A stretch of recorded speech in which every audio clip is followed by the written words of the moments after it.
L'expression ticket d'entrée n'est pas un concept, mais une notion qui exprime en stratégie et en finance l'ensemble des efforts qu'un acteur doit fournir pour parvenir à pénétrer sur un nouveau marché, compte tenu de l'importance des barrières à l'entrée.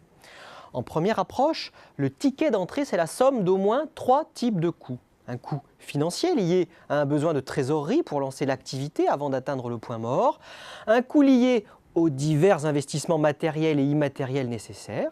Il s'agit enfin de prendre en compte l'existence de coûts irrécupérables en cas d'échec.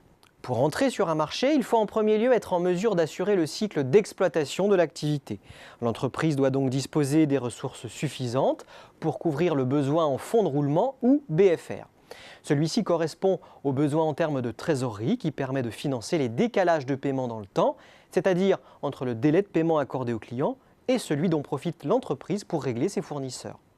L'importance du besoin en fonds de roulement à financer sera d'autant plus important que le point mort sera long à atteindre. Ensuite, l'entrée sur un marché est conditionnée par la capacité de l'entreprise à surmonter les barrières à l'entrée, que ces barrières soient structurelles ou mises en place par les firmes déjà présentes. Ces barrières à l'entrée constituent autant d'obstacles qui limitent l'implantation d'un nouvel acteur sur un marché. Plus ces barrières sont importantes, plus elles protègent les acteurs en place et réduisent l'intensité concurrentielle.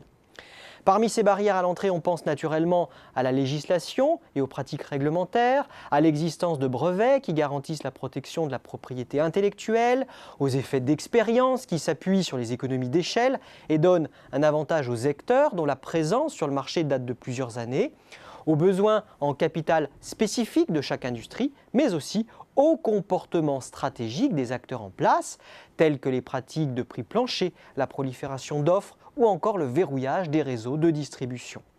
Aussi, les coûts supportés pour surmonter ces barrières se traduisent par exemple par l'achat d'actifs matériels, l'obtention d'une licence pour pouvoir s'aligner sur les standards technologiques ou d'importantes dépenses en communication pour permettre à la marque de rivaliser avec les acteurs emblématiques du marché. Il faudrait également tenir compte des essais, corrections d'erreurs et ajustements qui provoquent des coûts qui font partie intégrante du ticket d'entrée sur un marché. Enfin, dernière composante du ticket d'entrée, les sunk costs en anglais ou coûts irrécupérables auxquels s'est particulièrement intéressée la microéconomie. Il s'agit de coûts définitivement dépensés et qui ne pourront pas être récupérés en cas d'échec. On peut prendre l'exemple des frais de R&D, mais aussi le cas d'équipements ou de logiciels conçus spécifiquement et qui ne pourraient pas être revendus en cas d'abandon de l'activité.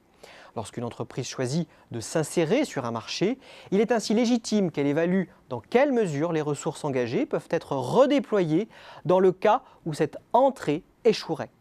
Si les investissements supportés apparaissent très spécifiques et qu'il semble difficile, voire impossible, d'affecter les actifs financés à d'autres usages, alors les coûts engagés seront considérés comme irrécupérables. Ils accroissent alors le montant du ticket d'entrée. D'une manière plus générale, les économistes Baumol, Panzar et Willig nous expliquaient dès 1982 que l'entrée sur un marché ne peut être analysée sans prendre en compte le coût éventuel de sortie de ce marché. Besoin en fonds de roulement, investissement, coût de sortie éventuel, bien sûr ces éléments ne sont pas faciles à évaluer, tant toute stratégie de pénétration recèle des inconnus liés aux incertitudes du marché, des technologies, mais aussi des capacités de riposte des firmes en place. Chercher à évaluer l'ampleur du prix du ticket d'entrée est néanmoins un exercice stratégique et financier indispensable pour évaluer le risque d'investissement.